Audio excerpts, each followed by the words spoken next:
Don't look now, the Kings are streaking again. Kind of like Frank the Tank through the quad to the gymnasium. Check it out.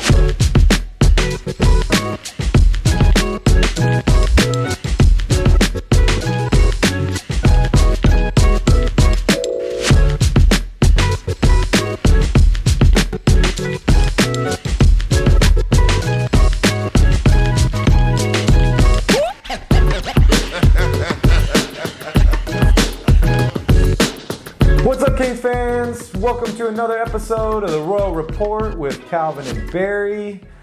I know there's not many Kings fans left these days, but we're here, we're staying strong. I got my lucky shirt on, hoping for another win streak for the Kings this week, Calvin. If it's your first time to this channel, make sure you hit that subscribe button down below. Introduce yourself in the comments and make sure you smash that like button. That's right, and we thank you as always for watching. On today's show, the injury bug has bitten Sacramento, trade rumors continue to swirl, and we ride the roller coaster that is the Sacramento Kings. But we begin as usual with top stories from around the league. Barry, a couple weeks ago we talked about a streak by Bradley Beal in which he matched MJ in scoring. Steph Curry, I think, felt a little left out. He has now joined Jordan as the first player since the 1995-96 season to score 25 points or more in 10 straight games while shooting 50% from the field. Wow. He and Jordan are the last two players to do it, but there's a little bit different way about how they're going through that streak.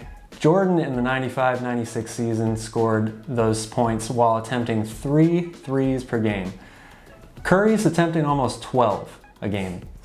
He's shooting 4 times more threes as Jordan did in a game, still shooting 50% from the field. He truly is amazing. Wow.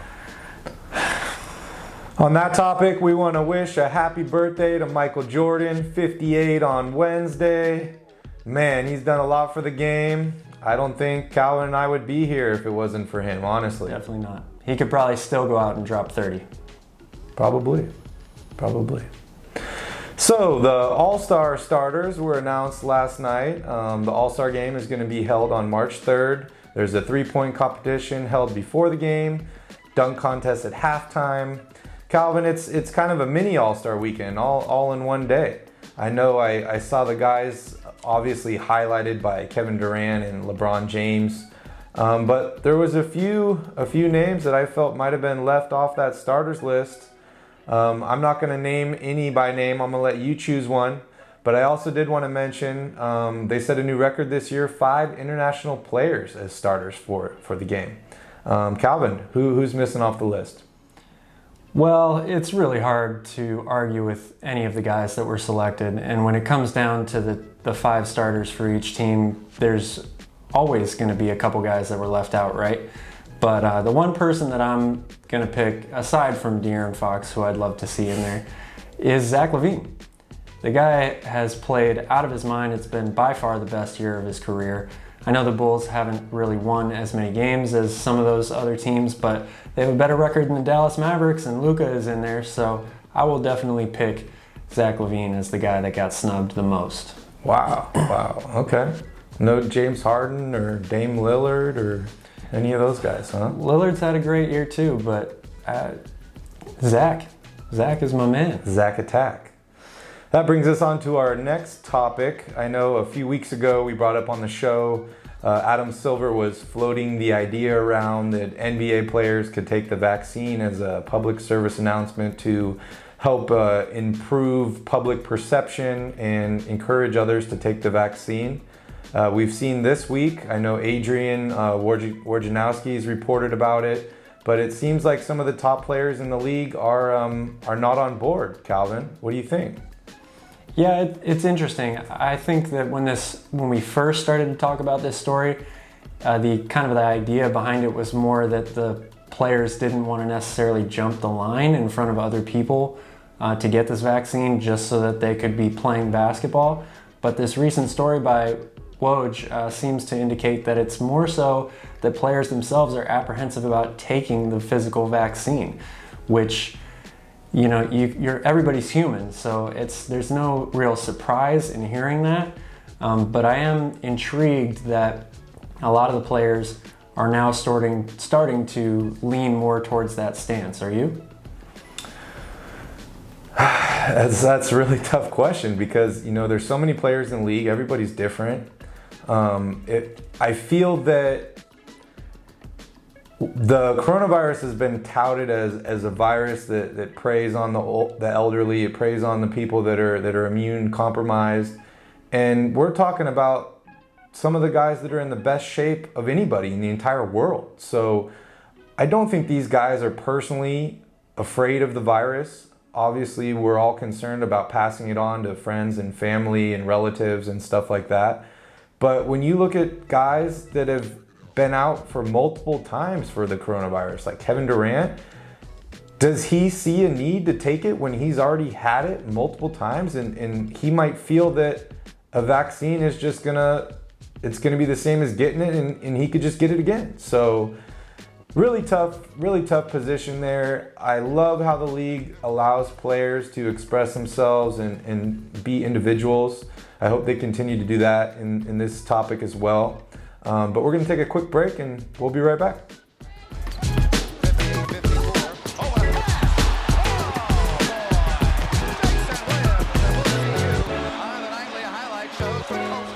Like we've said before, there are good weeks and there are bad weeks.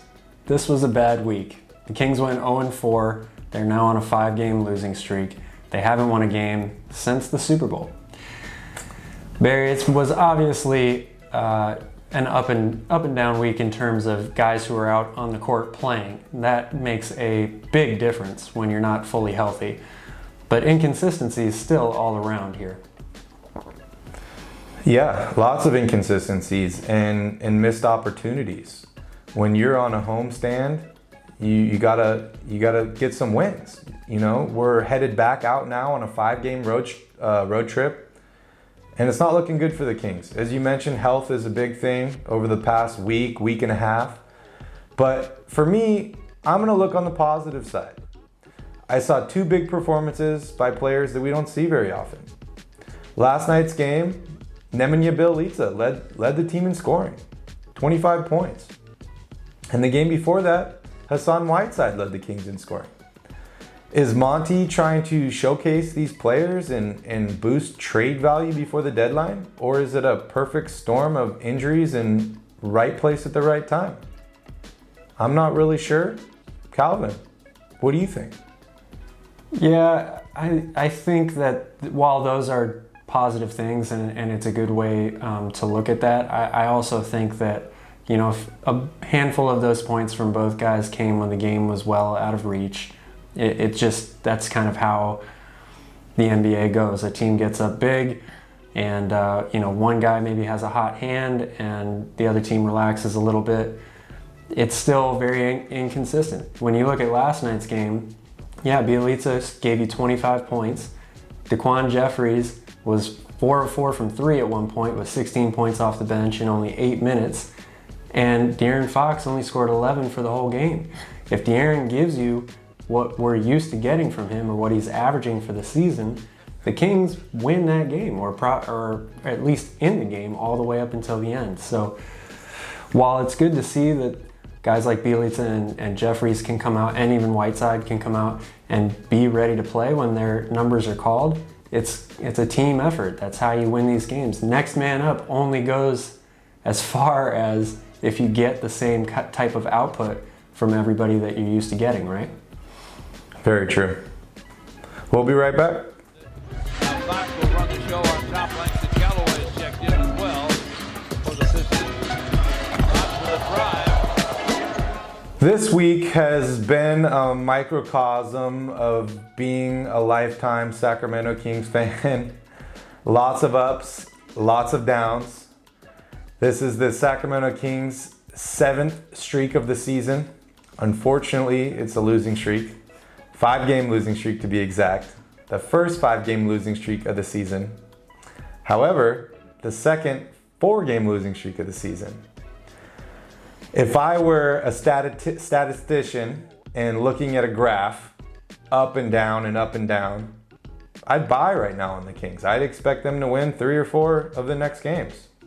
Don't know if that's true. and I am not making that a prediction because I've jinxed the Kings before on this show, specifically last week.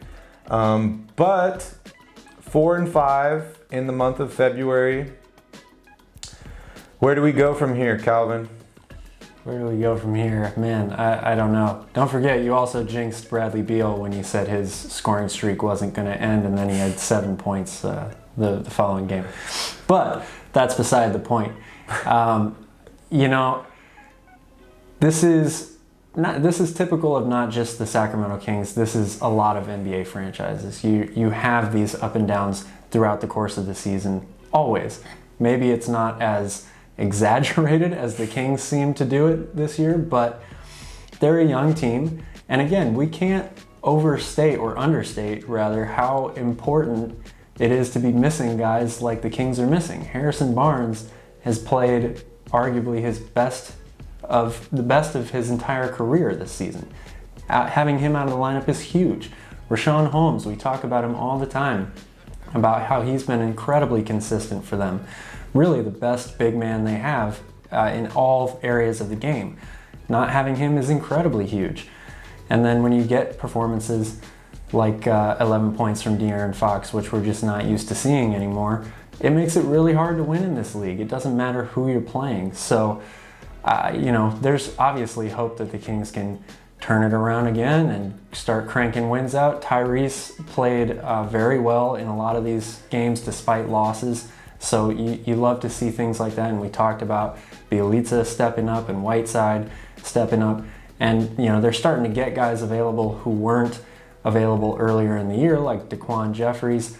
So, it's a long road. It's a marathon, not a sprint. And they just have to figure out a way to, instead of going 3-1 and then 0-5, to make it more like 3-1 and then 2-2, or 3-2 followed by 2-3. Some area where they're going to even things out a little bit more so that they can stay relevant in the conference and in the playoff picture. Yeah, and keep in mind, basketball is all about consistency.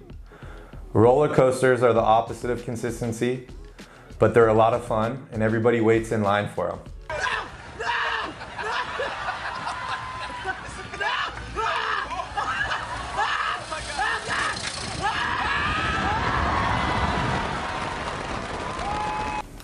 Now, Harrison Barnes has certainly been one of the best players for the Sacramento Kings this year.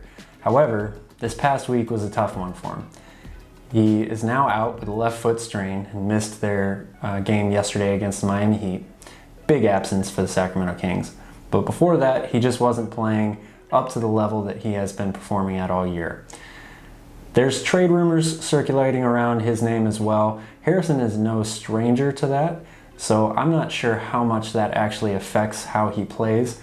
And let's be real, unless you're LeBron James, you're not going to play the same way every single game of the year. Only a freak like LeBron can do that in his 18th season. But, Barry, do you think that the trade rumors or something else is affecting Harrison Barnes out there?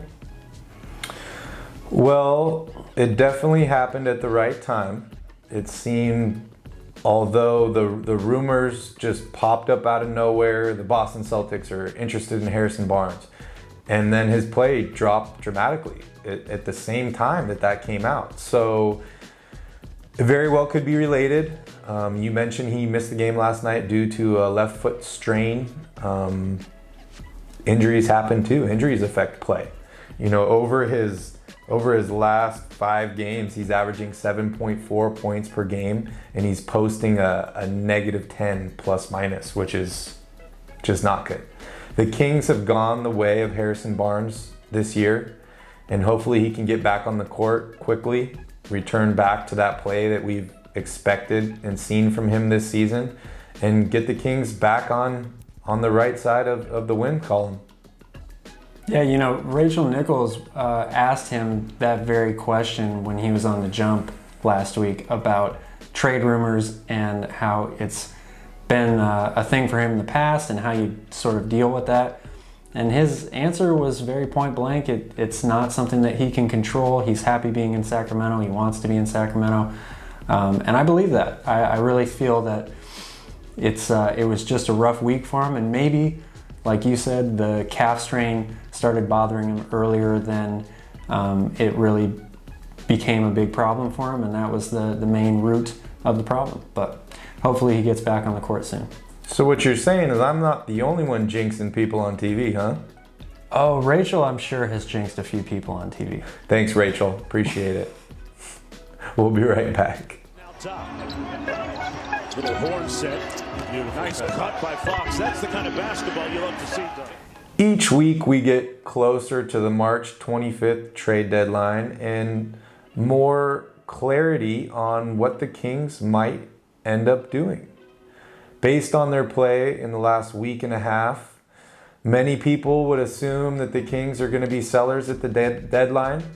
There are a few guys that have been mentioned in trade rumors. Nemanja Bjelica is one, Harrison Barnes is another, Hassan Whiteside is a third person. And on the other end of the spectrum, there are tons of names in the league that are so-called available in a trade. Calvin, do you think either of these Kings players will be moved before the deadline? And what player or players would you be looking to target that are currently on the block? Well, I've said before that I think Bjelica will be moved, and I still think that. I just don't, when the Kings are fully healthy, I don't see him getting consistent minutes. And good on him. He came out yesterday and he really rose his draft stock or his trade stock a lot by showing that he can still fill up the stat sheet and get buckets, right? But so I think that he will ultimately be moved. There's a ton of teams. There's always teams that are looking for a stretch four, and that's exactly what he is. As far as guys who I think that the Kings should try to target, it's an interesting list of names out there. If Bradley Beal is available, we all agree that that's a no-brainer.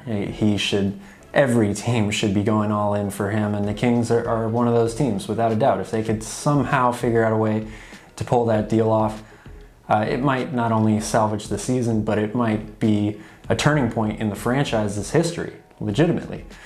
As far as everybody else, I find it, just kind of a side note, very interesting that the Cavs and the Pistons are sitting intentionally Andre Drummond and Blake Griffin, not because of injury, but because they expect to trade them and they want them to be healthy for the trade. It's kind of similar to what we saw with Anthony Davis a couple years ago, but this is a sort of a different feel, and Anthony Davis didn't sit every game for over a month before they were traded. Mm-hmm. So I think that's pretty amazing to see that teams are playing that card there.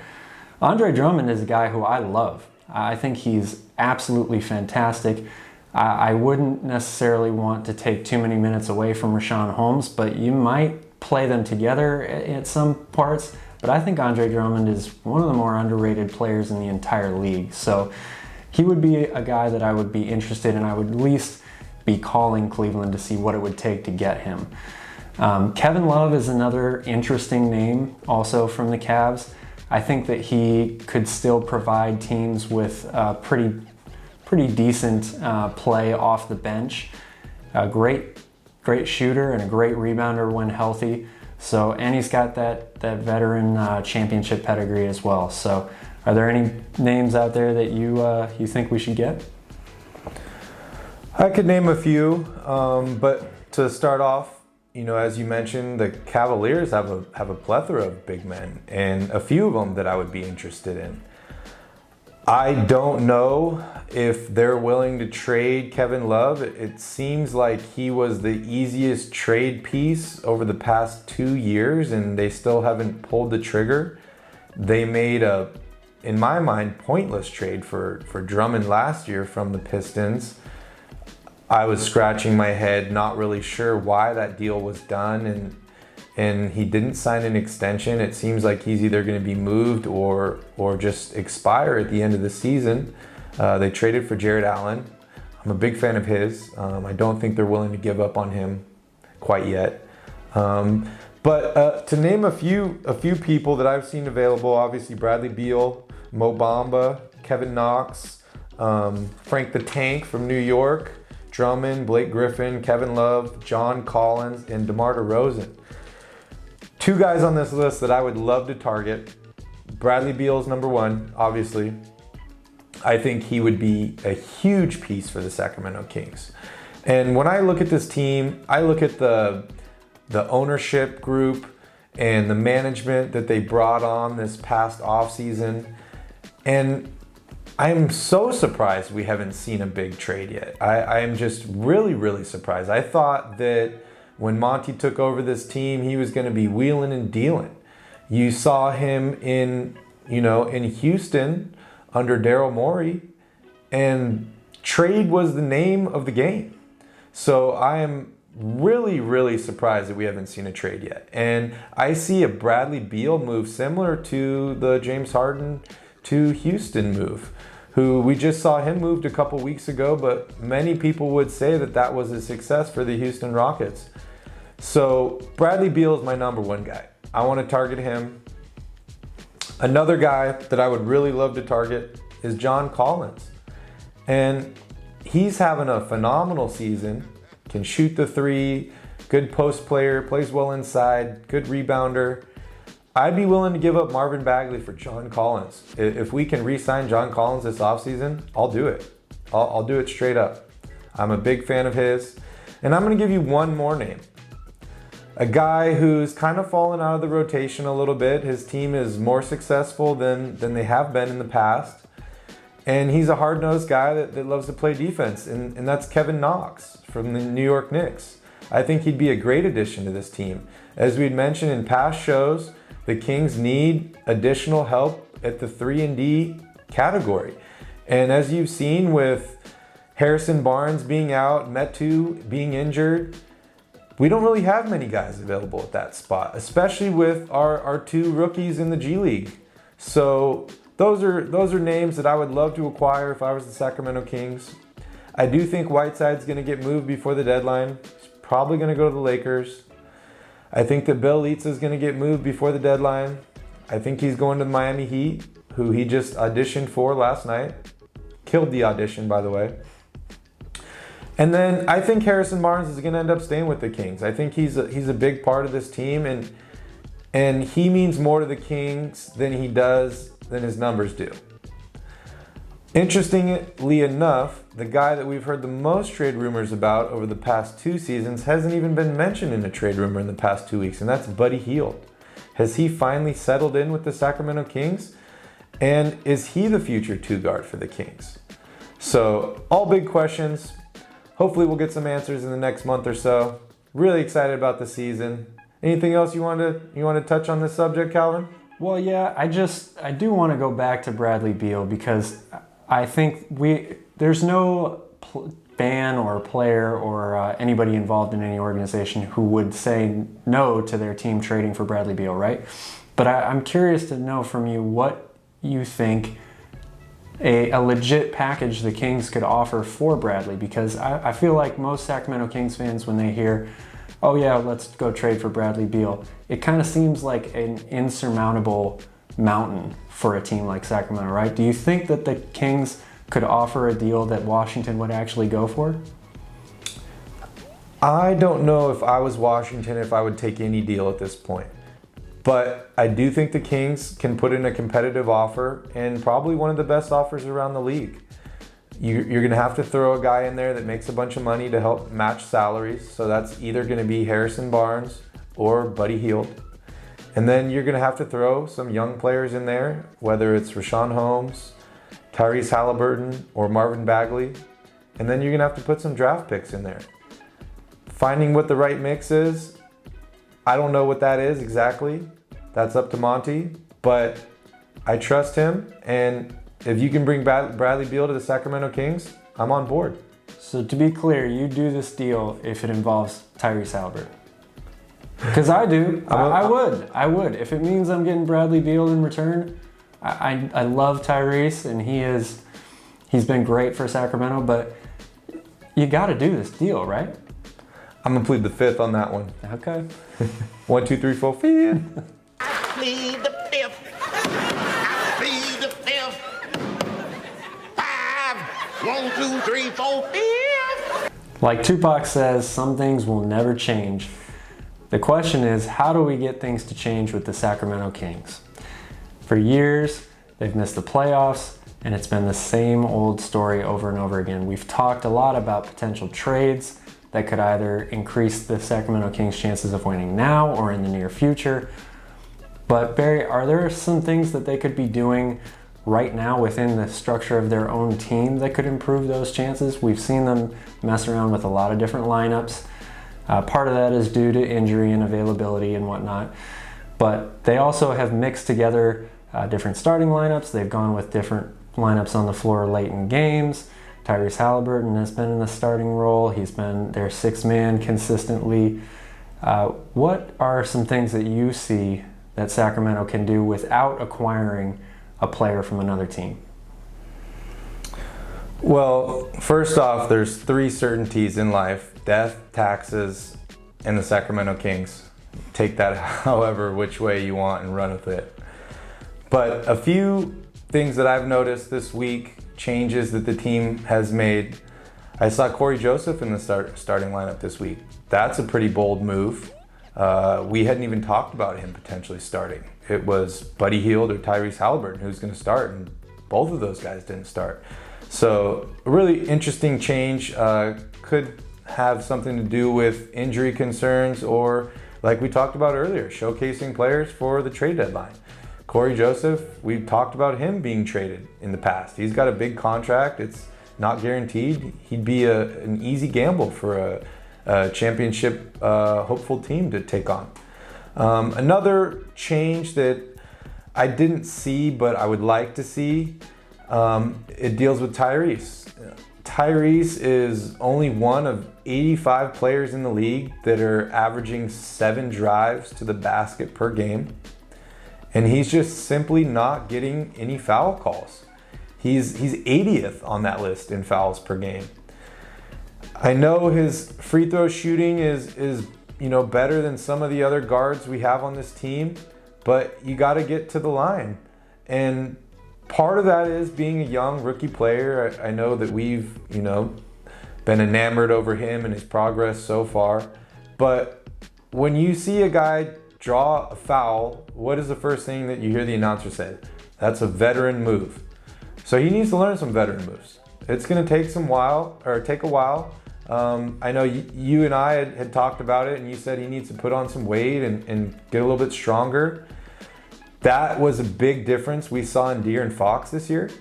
So that's just a change that I would hope to see from Tyrese in the future, and I think it would greatly benefit the Kings.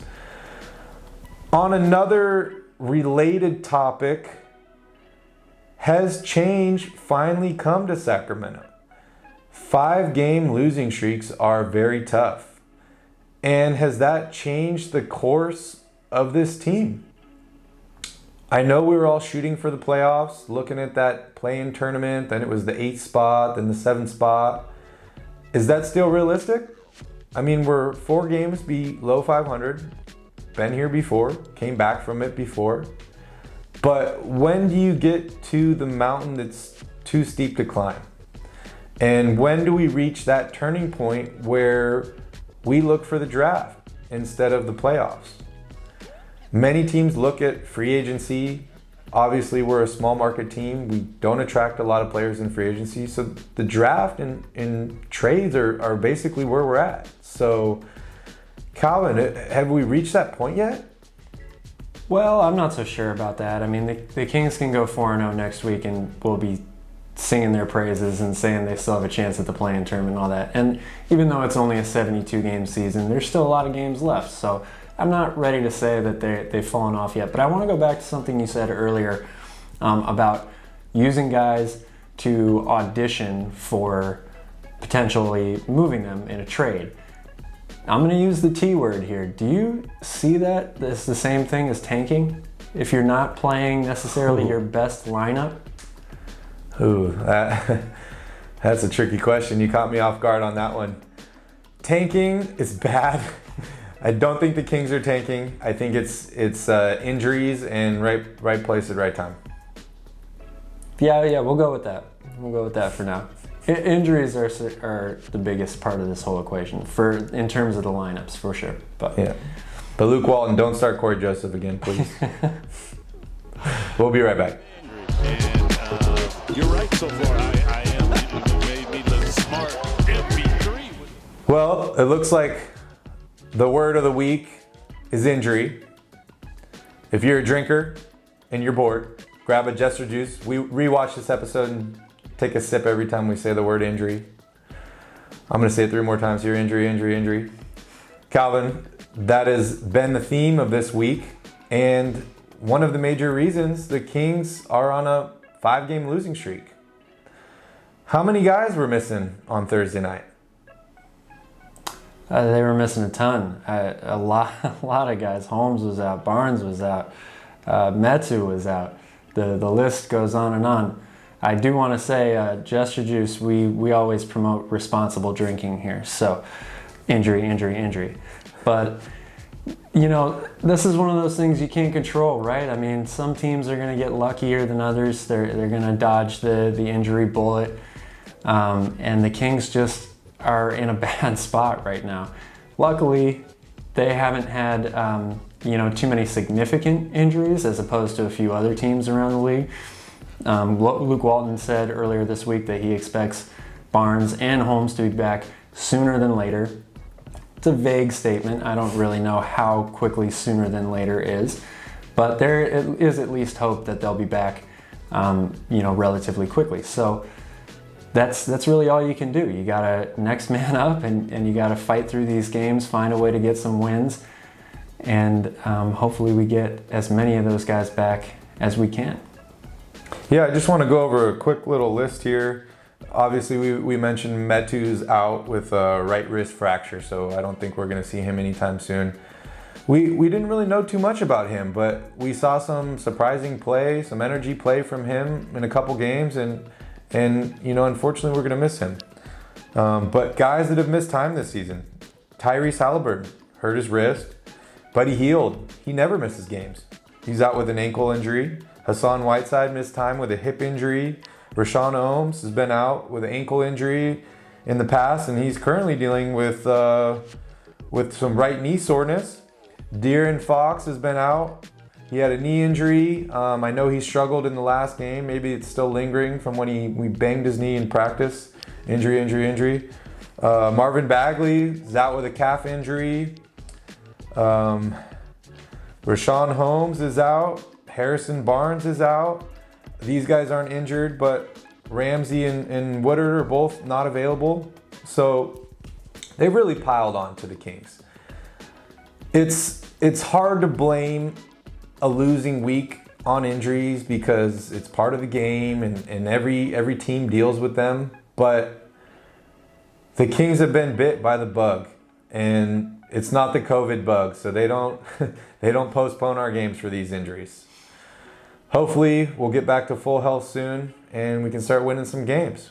One thing I think is worth mentioning too, we and a lot of other people talked a lot before the season began about how playing in the bubble last year, a shortened off season, and really no training camp, things of that nature, very limited rest, would affect things like this going forward. And I think you're seeing it not just with Sacramento, but with a lot of teams around the league. Anthony Davis is one of the biggest names that is very much so injured, and it's a little concerning to see what's going on with him right now. So, it's hard to really say how much of an effect that has had, but I would be willing to bet that it has had a decent effect on a lot of teams. Yeah, and you look at Kevin Durant. We saw one of the weirdest moments in NBA history where he got pulled from the floor and then he was in quarantine. And then as soon as he comes back from quarantine, injury. Was it hamstring or something? Mm-hmm. So when you are stuck in a confined place and then you go right back into NBA action, injuries do happen. I want to give a quick shout out to Marvin Bagley. I know you missed one game this year, but that's great, man. Good work. Way to keep it up. It's time for another edition of Cowbell Questions here on Royal Rebounds. We always love our fans and their questions. If you'd like to submit a question for next week's show, make sure you leave it in the comments section below this video. Let's get the first one from our announcer. Should the Kings buy or sell at the deadline? Well, I'm not a stocks guy in general, so this is a hard question for me to answer, but what's the typical motto, right? Buy low, sell high. I think that the Kings can buy low here at the deadline. There are a few names, guys we've already discussed, maybe an Andre Drummond, even a Kevin Love, who aren't going to be the cream of the crop that's available necessarily, but could still have impacts on this team. And I'm still not ready to quite blow it up necessarily and get rid of the core group of players on this team. I know it's tough for a franchise that's waited 14 long years to make the playoffs, but these guys are for the most part very young, and I think that they still have some room to grow, and I would like to see the Kings ride this out a little bit. So I'm going to say buy at the deadline. Yeah, I totally agree. Let's buy low on some guys, but I think I need another week of Kings action to make an accurate assumption on whether they should sell or not. If they go on if they don't win this week, I might have a different answer next week. So I'll just leave it there. Next question. Will Buddy Hield repeat as 3-point champ this year? If Buddy Hield is in the competition, yes, he's going to repeat as champion. Plain and simple. I mean, that's the question though, right? Not necessarily will Buddy Hield repeat, it's who's going to be in this thing. What's the format going to be? I'm not on board with really any of this all-star weekend stuff crammed into a day, and I don't know what it's going to look like. So Buddy's got a chance, sure, but I will say he's not going to repeat as champion just because there are too many unknown factors involved in this question. Do you have a guy that you want to pick, not named Steph Curry? No, I'm going to pick Steph Curry. Yeah. Okay. Yeah. Next question. Does Daquan Jeffries deserve more minutes? Yeah, I think Daquan deserves more minutes. He is an athletic wing player, a guy who could provide the Kings with a lot of what we have talked about as a big area of need. 3 and D. I think the one area of this team that they can improve upon the most is a backup wing, guy who can spell Harrison Barnes, and I think Jeffries could be that type of player. He is an exciting guy. He certainly shot the ball really, really well last night against Miami. That, to me, was something I didn't know was really in his arsenal, and maybe it was just a one-off, but I think that he is a guy that the Kings could definitely use going forward. I think I need to see a little bit more consistency out of him before I want to give him more minutes. But while guys are out with injury, I'm happy to distribute the minutes around, and whoever plays best, keep playing them.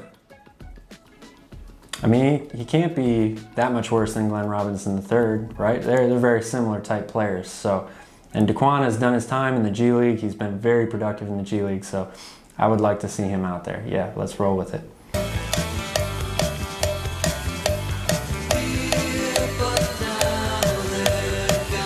That's our show for this week. Thanks again for watching. Kings are hitting the road next week with a 5-game road trip. Begins with a back-to-back starting in Chicago and then moving on to Milwaukee, and then they head to New York.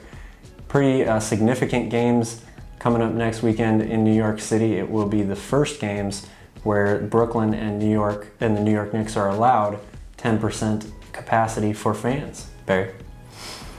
Exciting week of Kings basketball. We got some tough games and some hopefully not so tough games. I'm hoping the Kings can go 2-2 this week. I did want to mention LeBron James is on a tear. It's been 8 years since he won an MVP award, and it looks like he might be on track for another one. So crazy what he's doing at that age. Anyways, want to thank you all for joining us on the Royal Report. Episode 9 is in the books. Leave us a comment down below if you guys enjoy the show, and we will see you next week. Go Kings! Go Kings! Thanks, guys.